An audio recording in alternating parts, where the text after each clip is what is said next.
으로 다시 돌아가도록 하겠습니다. 요한복음 10장 16절 한 절 말씀.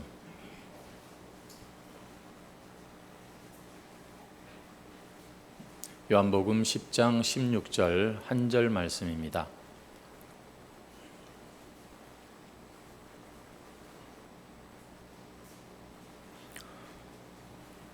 다 찾으신 줄 알고 우리 함께 요한복음 10장 16절 우리 다 같이 합독하도록 하겠습니다. 또 이 우리에 들지 아니한 다른 양들이 내게 있어 내가 인도하여야 할 터이니 그들도 내 음성을 듣고 한 무리가 되어 한 목자에게 있으리라. 아멘. 오늘 본문 말씀으로 우리 안에 들지 않은 다른 양이라는 제목으로 함께 말씀을 나누도록 하겠습니다. 우리 먼저 옆에 있는 분들과 인사하시고 말씀을 나누십시다. 반갑습니다. 한번 인사하시겠습니다. 하나님이 당신과 함께 하십니다. 아멘. 힘내십시오. 예, 감사합니다. 오늘도 이렇게 또 주일날 예배의 자리에서 만나게 되어서 반갑고, 특별히 우리 박청원 집사님은 지금 거동이 불편하신데도 지난주에 이어서 오늘도 이렇게 예배의 자리에 나오는 모습이 참 사모하고 나오는 그런 간절한 우리 성도들의 마음을 느끼게 하는 그런 오늘 참석이신 것 같습니다. 힘들고 어려운 일이 많지만 예배의 자리를 잊지 않고 나오시는 여러분들에게 하나님께서 꼭 만나주시고 또 새 힘을 주시기를 주의 이름으로 축원합니다. 지난주에 저는 여러분 또 기도 가운데 우리 교단의 총회에 총대로 참여를 했는데 부산 포도원 교회에서 2박 3일 동안 진행이 되었습니다. 우리 교회에 지금 부교육자가 없어서 수요 기도회는 우리 이의재 장로님께 부탁을 드리고, 또 새벽 하루는 또 우리 자성호 장로님께 부탁을 드려서 출퇴근을 하면서 제가 참여를 했습니다. 그래서 이제 또 새로운 우리 총회의 임원들도 개선이 되고, 또 각 이 위원회마다 이제 임원들이 새롭게 또 세워지는 모습을 보았습니다. 올해 총회에는 한 100여 건의 안건이 통과가 되었는데요. 뭐 다 우리가 들어도 잘 알지 못하는 뭐 그런 이야기들이지만, 한 가지 우리 교인들의 뭐 그래도 관심을 가질 만한 것들이 있다면, 우리 고신교단에서는 이번에도 여성 목사 안수 문제는 뭐 연구해 보는 정도도 못 되고 그냥 기각이 되고 마는 이런 결정이 났습니다. 그리고 또 한 가지가 특이한 게 있다면 SFC를 폐지하자라는 그런 이 안건이 올라왔어요. 우리 고신의 이 SFC는 뭐 거의 뭐랄까요, 우리 고신의 바로 그 한 모습인데 왜냐, 그 전도가 되지 않는다라는 어떤 그런 이유로 폐지하자는 안건이 올라왔습니다. 하지만 부결이 되었고, 대신에 현재 각 교회마다 교회 학교가 문을 닫고 지금 뭐 출산율 감소라는 이유도 있지만 전도가 되지 않는 이런 시대에 이걸 어떻게 할 거냐 두고 볼 수는 없다. 이래서 우리 다음 세대 사역자들, 예를 들면 우리 전도사님들, 강도사님들, 뭐 여자 남자 할 것 없이 우리 신학교에 가서 신학을 공부하는데 이것만 가지고는 부족하다. 그래서 교단적으로 다음 세대를 사역하는 분들을 훈련하는 훈련원을 이제 만들기로 그렇게 또 결정이 되는 것을 보았습니다. 이런 것들이 이번 총회의 주제였던 것이죠. 저는 개인적으로 특별히 이번 총회에 참석하면서 한 가지 참 기도하는 제목이 생겼는데요. 그것은 뭐냐면은, 어떤 분들은 정말 제가 생각해 볼 때에도 너무나 당연하고 옳은 말씀인데 그 말을 이렇게 잘 전달하는 부분에 있어서 조금 부족해 가지고서 사람들의 호응을 잘 얻지 못하는 것을 이렇게 보았습니다. 반대로 제 기준에 볼 때에 저거는 좀 안 맞는 것 같다, 잘못된 것 같다라는 생각이 들었는데, 하지만 그것을 이제 의견을 내시는 분들이 워낙 말씀을 잘하셔가지고 사람들의 이 호응을 얻는 이런 것도 보면서 저에게 그런 생각이 들더라고요. 목사가 진리, 바른 말 하는 것이 참 중요한데 이 말을 어떻게 지혜롭게 잘 전달할까? 이것도 꽤 중요한 문제구나 하는 생각을 해보았습니다. 그래서 여러분 저를 위해서 기도해 주실 때 담임 목사가 말을 지혜롭게 이렇게 좀 잘할 수 있도록 그렇게 좀 기도해 주시면 좋겠다, 그런 생각이 들었습니다. 이 말을 전달하는 것도 참 중요하다는 생각을 갖게 된 것이죠. 오늘도 저에게 하나님이 지혜를 주셔서 여러분들에게 이해가 되고 공감이 되고 또 성령이 역사하시는 그런 설교가 되었으면 하는 마음으로 말씀을 드리는데, 여러분들도 기도하는 마음으로 말씀을 들어주시면 참 감사하겠습니다. 우리가 지난번에 사실은 본문을 우리가 한번 읽고 생각하고 지나갔던 내용인데, 오늘은 이 태신자를 작정하는 날입니다. 그래서 이 본문 말씀을 다시 한번 우리가 좀 생각하는 게 좋겠다, 그런 마음으로 말씀을 드리겠습니다. 여러분, 예수님이 이 땅에 오셨던 그 팔레스타인 지역은 이 양을 주로 치는 그런 곳이지요. 그래서 낮에는 들판에 어디서든지 쉽게 이 양떼들을 먹이는 것을 볼 수가 있습니다. 양들이 곳곳에 흩어져서 저마다 자유롭게 풀을 뜯고 또 양치기가, 목동이 그 양들을 데리고 왔다 갔다 하는 것도 볼 수가 있죠. 하지만 저녁이 되면 목자는 그 자기 양떼들을 불러가지고서 그 양떼들을 우리 안에다가 다 이렇게 다시 넣고 안전하게 문도 잠그는 것이지요. 만약에 밤에 돌아다니는 양이 있으면 그 양은 주인이 없는 양이거나 아니면 길을 잃어버린 양이 될 것입니다. 오늘 우리가 읽은 이 16절 말씀은 예수님께서 그런 어떤 한 양을 마치 막 보고 계시는 것처럼 그렇게 말씀을 하고 계신 겁니다. 이 우리에 들지 아니한 다른 양들이 내가 볼 때 있다라는 그런 말씀을 하고 있는 것이죠. 그래서 그들을 내버려 두는 것이 아니라 내가 인도하여야겠고, 그들도 내 음성을 듣고 한 무리가 되어 한 목자에게 있는 양이 되면 좋겠다는 말씀을 우리가 읽었고 생각을 하고 있는 것입니다.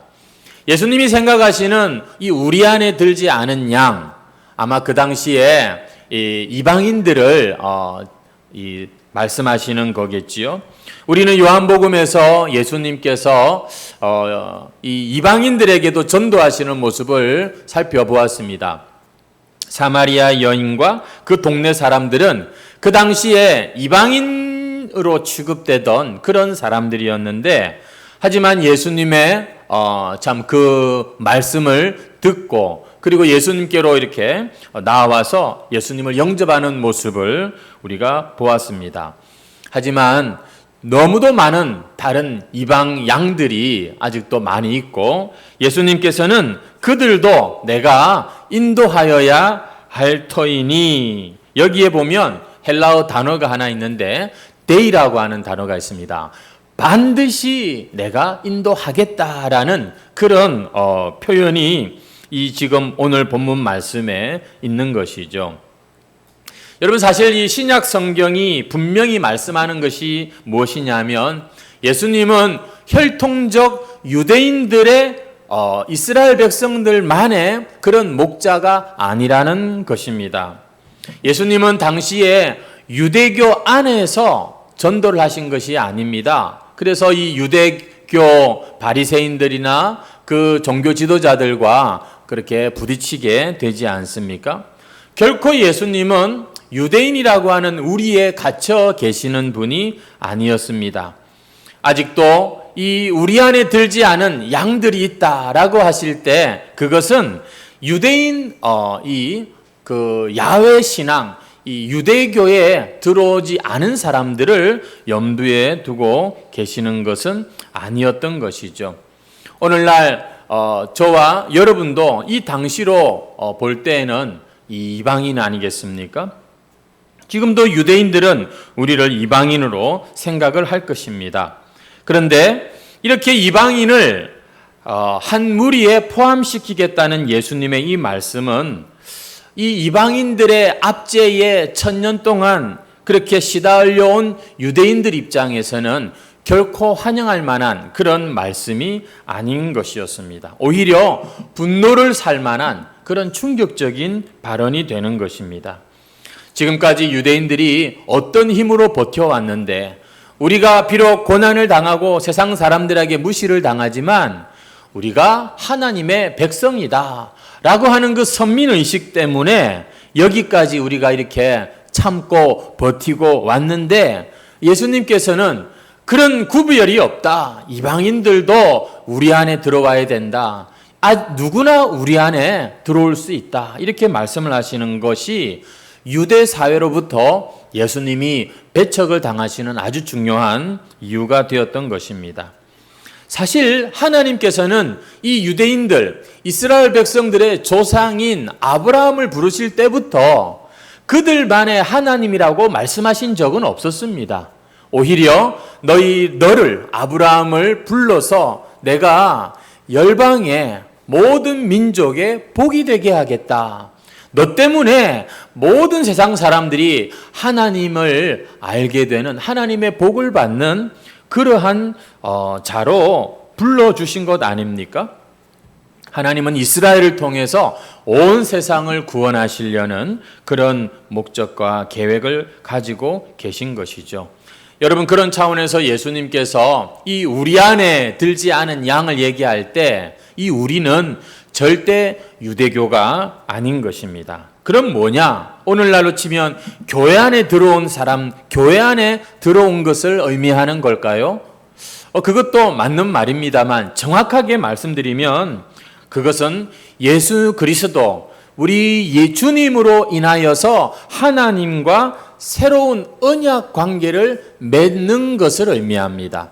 우리 안에 들어왔다는 말은 하나님과 새 언약을 맺은 것을 의미하는 것이죠. 여러분, 우리 에베소서 2장 12절 말씀인데요. 우리 같이 한번 읽어보겠습니다. 에베소서 2장 12절 말씀. 시작. 그때에 너희는 그리스도 밖에 있었고 이스라엘 나라 밖의 사람이라. 약속의 언약들에 대하여는 외인이요 세상에서 소망이 없고 하나님도 없는 자이더니. 여기 보시면 그때에, 예전에는 우리가 그리스도 밖에 있었고 또 이스라엘 나라 밖에 이방인이었다는 것입니다. 근데 이게 보면 약속의 언약들에 대하여 외인이었다라고 말을 하고 있죠. 여러분, 본래 우리에게는 하나님과의 그런 약속이 없었던 자들입니다. 하나님은 이 이스라엘 백성들과 그렇게 언약을 맺으셨습니다. 근데 이스라엘 백성들이 이 세상 사람들 가운데 축복의 통로가 제대로 되지를 못하였고, 그래서 예수님께서 이 땅에 오셨죠. 이제는 이방인들이 하나님과 예수님을 이 약속으로 해서 만나는 그런 관계가 된 것입니다. 여러분, 교회에 나오셨는데 이것은 우리가 해광교회에 등록하고 이름을 올리고 소속이 되는 것을 넘어서 하나님과 이제 예수 그리스도로 말미암아 약속을 한 자라는 그런 관계가 되는 것이지요. 예수를 믿는다, 이 말은 예수님으로 하나님과 언약을 맺었다는 것입니다. 예수님은 단순히 우리에게 좋은 가르침을 주기 위해서 오신 분이 아니라 바로 하나님과 우리 사이에 이 언약을 맺게 하시려고 오신 분이라는 것이죠. 어떤 언약일까요? 여러분은 예수님으로 인하여서 하나님과 어떤 언약을 맺었습니까? 누구든지 예수님을 믿고 예수님을 의지해서 하나님 앞에 나오는 자는 그 누구든지 하나님께서 다 받아주신다는 그 약속입니다. 하나님이 보내신 자, 이 예수 그리스도를 믿고 영접하는 자는 무슨 일이 있어도 하나님께서 받아주시고 책임주시고 새 생명을 주시는 이런 영생을 주신다는 약속. 여러분은 하나님과 이 약속을 맺은 것입니다. 예수님을 마음에 영접할 때 하나님과 이 약속을 갖게 된 거예요. 그래서 하나님은 여러분만 보시는 게 아니라 여러분의 생명이고 여러분의 의가 되시는 예수님 안에서 저와 여러분을 보고 계시는 것이지요. 여러분은 이 약속을 굳게 믿고 있습니까? 예수님을 믿는다는 것. 여러분, 이것은 정말 우리가 하나님 앞에서 가질 수 있는 최고의 특권이고 축복입니다. 예수를 믿는다는 것은 하나님의 그 약속 안에 들어가는 것을 의미하는 것이죠. 그런데 이 우리 밖에 양들이 있다는 것입니다. 그리고 예수님은 그들도 내 음성을 듣고 아직도 예수님의 음성을 듣지 못한 자들이 있다는 것이죠. 여러분, 예수님의 음성을 듣는다는 것은 우리가 무슨 예수님의 그런 신기한 음성을 귀로 듣는 것을 말하는 게 아닙니다. 이것은 우리가 예수님을 믿고 영접했을 때 찾아오는 하나의 증거인데, 예수님이 나를 이렇게 사랑하시는구나, 이 사실을 깨닫게 되는 것입니다. 예수님께서 나를 이렇게 참 붙드시고 인도하시는구나, 그것을 경험하는 바로 그것이지요. 성도 여러분, 예수님께서 유대인으로 오셨기 때문에 예수님을 믿지 못하는 사람들이 참 많았습니다.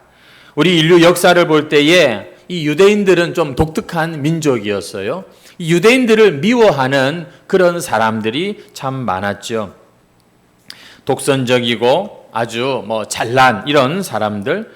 그래서 하나님에 대해서 관심을 가지고 있는 사람들 중에도 이 유대인들 꼴 보기 싫어서 믿지 않는 그런 사람들도 많았습니다. 왜냐하면 이건 완전히 자기들만 잘났고 잘 믿고 최고고 그러면서 이 다른 사람을 잘 인정하지 않는 이런 융통성 없는 모습이랄까요? 그러면서도 또 자기들의 이익은 철저하게 챙기는 이런 모습이랄까요? 그래서 많은 이방인들, 세상 사람들은 이 성경이 말하는 이 야훼 신앙에 굉장히 매력을 느끼면서도 유대 사회의 이 폐쇄성 때문에 그 유대인들 때문에 유대교로 개종하는 사람은 많지가 않았습니다. 그러니 예수님도 유대인이다 이러니까 뻔하지 않겠습니까? 예수님 앞에 나오기가 싫은 것이겠죠.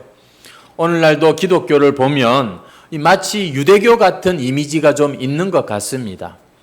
오히려 이 복음을 전하라고 교회를 세우고 예수 믿는 사람들이 먼저 있는데 오히려 교회 때문에 예수 믿는 사람 때문에 하나님 믿기가 더 힘들어지고 있지는 않는가 그런 생각이 좀 듭니다.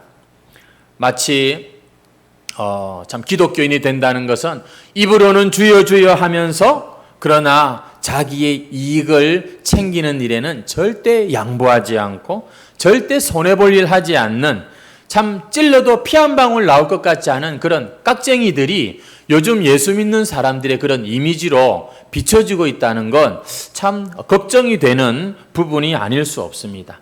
자기들끼리 모여가지고서 막 북치고 장구치는데 세상에 대해서는 별로 관심이 없는 이런 모습들, 참 이런 모습이 우리 안에 있는 것 같기도 하고 또 사실 이 원수 마귀는 교회에 대한 이미지를 계속해서 세상 사람들에게 부정적으로 역사하는 것도 또 있는 것을 보게 됩니다. 최근에 어떤 영화가 나왔는데 수리남이라고 하는 영화인데요. 저는 본 적도 없지만 그 영화에 이 실제 어떤 그런 이 인물이 있는데 원래는 그런 사람이 아닌데 목사로 이렇게 둔갑을 시켜가지고서 그렇게 영화를 만들었다는 그런 얘기를 들었습니다. 또 보니까 그 수리남이라고 하는 국가가 이 영화 제작자인가요? 이렇게 고발하는 이런 고소하는 일이 또 있는 것을 보았습니다. 그 나라의 어떤 명예를 지키기 위해서였겠죠. 불교계나 천주교계 같은 경우는 이런 경우가 있으면은 아주 공식적으로 그렇게 항의하고 이런 것들이 예전부터 많았다고 합니다. 근데 기독교는 다 교파가 나누어져서 그랬는지 어쨌는지 이런 데 부분에 약했는데, 최근에는 우리 교단에도 대사회관계위원회라고 해가지고 작년에 이게 생겨졌어요. 그래서 이제부터는 이런 일들에 대해서는 공식적으로 항의하고 이런 것들을 법적으로 대응하는 이런 일들을 한다고 합니다. 너무 안 하니까 아주 그냥 동네 북처럼 막 이런 영화나 이런 엔터테인먼트의 그런 가십거리로 안주거리로 이렇게 사용하는 것을 볼 수가 있죠. 사실 우리 교계에 우리 예수 믿는 사람들 가운데 정말 훌륭한 그런 장로님들이 멋지게 신앙 양심을 가지고 사업하는 사업체가 얼마나 많은지 모릅니다. 우리 교회에 참 다니는 집사님들 중에 바르고 선한 양심을 가진 이웃들이 얼마나 많은지 몰라요. 근데 보면 유독 그렇게 부정적인 그런 부분들만 콕콕 집어가지고서 이 기독교 전체를 대표하는 것처럼 이렇게 하는 것은 분명히 그냥 넘어가서는 안 되는 문제라고 생각을 합니다. 중요한 것은 여러분, 예나 지금이나 예수님께서는 이 우리 밖에 있는 양들을 어떻게 인도하시는가 하면은 갑자기 하늘을 활짝 열어가지고서 영혼들을 부르시는 것이 아닙니다. 먼저 믿는 교회를 위해서, 우리 교인들을 통해서 지금도 잃어버린 자들을 찾으신다는 것이지요. 성도 여러분, 그래서 우리는 이런 부정적인 이미지에 대해서도 잘 대처해야 하고, 또 더 나아가서는 먼저 우리가 믿는 자들의 그런 축복과 기쁨과 은혜가 뭔지를 또 우리가 먼저 경험하고 그것들을 잘 보여줄 수 있어야 되는 것입니다. 예수님은 부활하시고 승천하시면서 베드로에게 말씀하십니다. 내 양을 먹이라. 예수님께서는 그 사도행전에 그 교회들을 통해서 또 다른 교회를 세우는 이런 일들을 하시는 것을 볼 수가 있습니다. 지금도 하나님께서는 먼저 우리 안에 들어온 바로 이 교회를 다니는 교인들을 통해서 하나님의 이 복음이 계속해서 전파되기를 원하시고 그렇게 일하고 계시는 것을 볼 수 있습니다. 그런 차원에서 여러분, 우리 안에 들어왔다. 이 말은 하나님의 약속에 동참하는 자가 되었다. 그런 뜻이 되는 것이지요. 성도 여러분, 그래서 우리가 우리 밖에 있는 양들을 전도하기 위해서는 내가 먼저 하나님의 언약에 대해서 정확하고 분명하게 알아야 되는 것입니다. 내가 원래 우리 밖에 있었던 자였는데 내가 우리 안에 들어와 보니까 이런 변화가 있었구나. 여기에 대해서 경험이 있고 확신이 있을 때 그 사람은 누가 뭐라 안 해도 분명히 또 다른 사람들을 그 약속에 동참시키는 일에 열심을 내게 될 것입니다. 왜냐하면 자기가 경험을 했기 때문인 것이지요. 오늘 이 자리에 앉아있는 우리 해광 성도 여러분, 여러분들은 그 하나님의 약속, 그 밖과 그 안이 얼마나 차이가 있는지를 잘 아시는 그런 분들이신 줄로 믿습니다. 여러분, 우리는 그 하나님의 약속 밖에서 그리고 이 약속 안으로 들어왔을 때 그 차이가 무엇인지를 잘 압니다. 하나님의 약속이 없는 사람들은요, 보면 은혜가 없기 때문에 자기 욕심으로 삽니다. 자기의 뜻이 가장 중요한 것이죠. 하지만 하나님의 우리 안에 들어오면 하나님의 약속을 알기 때문에 그 약속을 붙들고 살게 되는 것입니다. 이 차이가 분명하게 깨달아질 때 여러분, 우리는 가만히 있을 수가 없는 것이죠. 계속해서 이 복음을 전하는 자가 되는 것입니다. 그래서 이렇게 우리 안에 들어온 하나님의 이 양들은 그 우리 안에 들지 못한 양들을 향하여서 불쌍한 마음을 가지게 되는 것입니다. 하나님의 은혜와 하나님의 세계가 얼마나 큰지도 모르고 그저 자기의 힘으로만 살아가는 이 세상 사람들의 모습을 교만하고 정죄하는 눈으로 보는 것이 아니라 불쌍하다 이러면서 그들을 마음에 참 생각하게 되는 것입니다. 그래서 어떻게 합니까? 긍휼의 그 마음을 가지고서 그들을 향하게 되는 것이죠. 그들을 향한 뜨거운 눈물을 가지고서 기도도 하게 되는 것입니다. 왜냐? 우리 밖에 있는 게 얼마나 외롭고 불쌍한 인생인지를 잘 알기 때문에 그런 것이죠.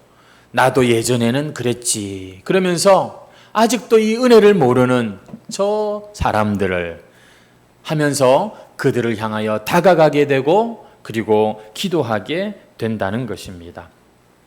혹시나 우리 중에 나는 그 차이를 잘 모르겠다 하시는 분들이 있다면 여러분, 이 우리라고 하는 것은 약속이라고 말씀드렸죠. 하나님의 이 약속을 여러분 가슴에 정말 굳게 새기시기를 바랍니다.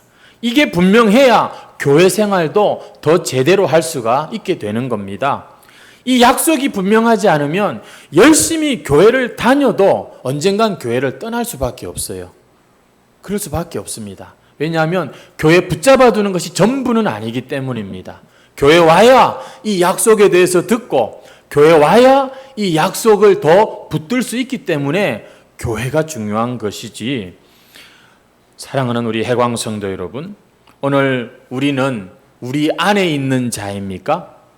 교회는 들어왔는데도 불구하고 여전히 내 마음엔 하나님의 그 약속이 분명하지 않아서 의심이 되고 혼자 외로운 것 같고 참 인생에 대해서 불안한 마음이 여전한 그런 분이 있다면 다시 한번 그 사람은 먼저 자기 자신을 하나님의 약속 앞에 굳게 세우셔야 합니다.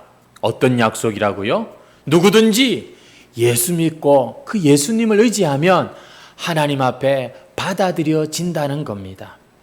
예수를 믿는데도 아직도 예수가 안 나오고 내가 하는 사람들이 있습니다. 그 사람들은 아직도 이 약속을 붙드는 것이 아니라 자기의 의와 자랑을 가지고 하나님 앞에 서는 자들인 거예요.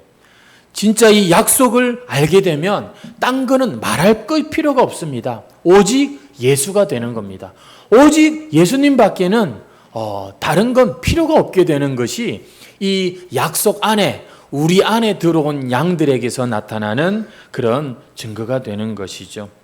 아이고야, 내가 얘기를 들어보니 나는 왠지 우리 밖에 있는 것 같다. 그런 생각이 들어도 너무 실망하거나 두려워하지는 마십시오. 당신은 우리 근처에 있는 사람이니까. 이 하나님의 약속이 계속해서 여러분의 귀에 들려진다는 건 하나님의 뜻 안에 있다는 저는 증거라고 믿습니다. 하나님께서 우리를 그 약속 위에 굳게 세우실 겁니다. 그리고 그 약속에 근거해서 우리가 또 다른 사람들을 이 약속에 동참시키는 그런 자들이 될 것입니다. 중요한 것은 뭐냐면 내가 하나님의 약속도 믿고 내가 분명히 회개하고 거듭난 성도가 맞는데 나는 분명 우리 밖에 아니라 우리 안에 있다고 확신하는 사람이 맞는데 그런데도 이 우리 밖에 있는 양들에 대해서 전혀 책임을 못 느끼는 이게 사실은 이게 좀 문제입니다. 이건 교회로서 책임을 회피하는 태도요. 우리가 계속해서 이 세상을 살아가는 목적이 없는 그런 신앙인의 모습이라고 볼 수 있기 때문입니다.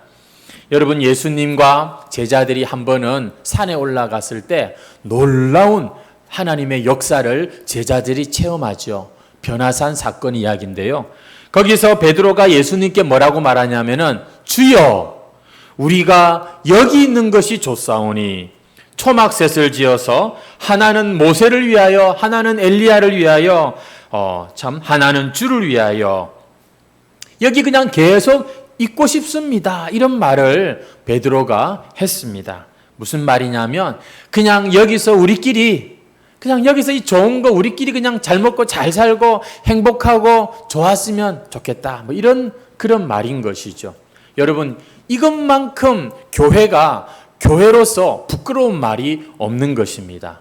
옛날 기독교가 번성했던 유럽이 저렇게 참 기독교가 쇠퇴해져 가는 데는 여러 가지 이유가 있겠지만 한 가지 재미난 이야기 중에 뭐가 있냐면 나중에는요 그런 이야기가 들려왔어요. 영국의 교회들이 이 교인들이 교회에 들어오는 것을 싫어하기 시작했다는 겁니다. 왜 싫어하기 시작했냐면 그 유럽의 교회들은 교회 앞마당에 옆에 이 묘지들이 있거든요. 그래서 그 교회에서 이제 돌아가신 분들은 모시는데 그 묘지 자리가 부족해지기 때문에 새로운 사람이 들어오는 것을 원치 않는다는 것입니다. 이게 바로 교회가 지금 타락하는 것이고 지금 쇠퇴해가는 그런 모습의 증거인 것이죠.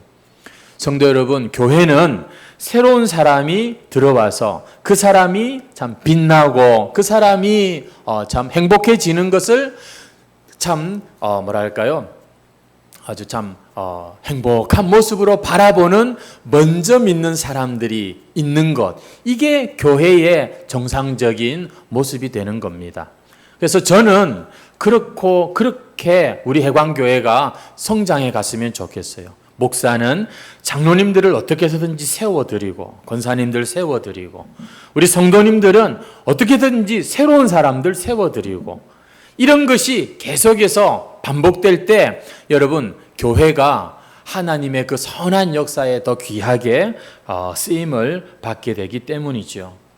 하지만 예수님이 부활하고 지금 승천을 눈앞에 두고 계신데도 이 제자들이 보니까 아직도 성령이 역사하지 않아서 그랬는지 보면은 이상한 소리를 하는 것을 우리가 또 볼 수가 있습니다. 제자들이 부활하시고 승천하시기 직전에 예수님께 뭐라고 말하냐면 주께서 이스라엘 나라를 회복하심이 이때니까. 이 말은요, 이제 다 끝났습니까, 주님? 이제 완전히 이제는 다 된 겁니까? 다 되기는커녕 그때부터 사실은 교회 역사는 시작이었죠. 어떤 시작입니까? 복음이 땅끝으로 전파되는 바로 교회의 역사의 시작. 마태복음 24장 14절에 이 천국 복음이 모든 민족에게 증언되기 위하여 온 세상에 전파되리니 그제야 끝이 오리라. 알고 봤더니만 우리가 그냥 이렇게 잘 먹고 잘 사는 이게 끝이 아니라 계속해서 이 은혜가 다른 사람들에게 전달되는 것이 이게 바로 끝을 향해 가는 모습이었던 것이죠. 이 당시 제자들이나 지금도 예수 믿는 사람들 가운데에도 깨닫지 못하는 사람들이 있습니다. 복음을 듣지 못한 사람들에게 전혀 부담감 없이 나는 왜 일이 잘 안 되고 기도가 응답이 잘 안 되고 항상 자기 문제에 빠져서 헤어나오지 못하는 이런 모습들이 있는 것이죠. 아직도 하나님 나라 복음에 대한 이해가 부족해서 그런 것입니다. 아직도 솔직히 하나님의 마음을 모르고 하나님의 계획을 몰라서 그렇게 되는 것이죠. 나만 구원받으면 되고 나만 천국 가면 되고 솔직히 그 심보 아니겠습니까? 전에도 말씀드렸지만 천국문 입구에 들어갈 때 그 천국 입구에서 들어가는 모든 사람들에게 세 가지 질문을 한다고 합니다. 첫 번째는 혼자 오셨습니까? 두 번째는 어떻게 여기를 혼자 올 수 있었습니까? 세 번째 질문은 그 아무개는 어떻게 되었습니까? 그 아무개가 누구겠습니까? 하나님 우리의 마음에 주시는 바로 그 이름 말이지요. 엄청나게 부담을 드려 죄송합니다. 여러분, 왜 교회는 성도들에게 이런 전도의 부담을 자꾸 심어주는 걸까요? 이게 심어주는 게 아니라 솔직히 내 안에 예수의 생명이 있고 예수님의 마음을 안다면 전도 그러면 모든 성도는 부담감을 갖게 되어 있는 겁니다. 성도라고 말하면서 전도에 대해서 부담감이 없다. 그거는 완전히 정말 잘못된 그런 모습이 것이지요. 우리가 정말 이 복음을 안다면, 예수님을 믿는다면 우리가 16절까지만 읽었잖아요. 그 17절 보십시오. 내가 내 목숨을 버리는 것은 그것을 내가 다시 얻기 위함이니 18절에 보면은 내가 스스로 버리노라.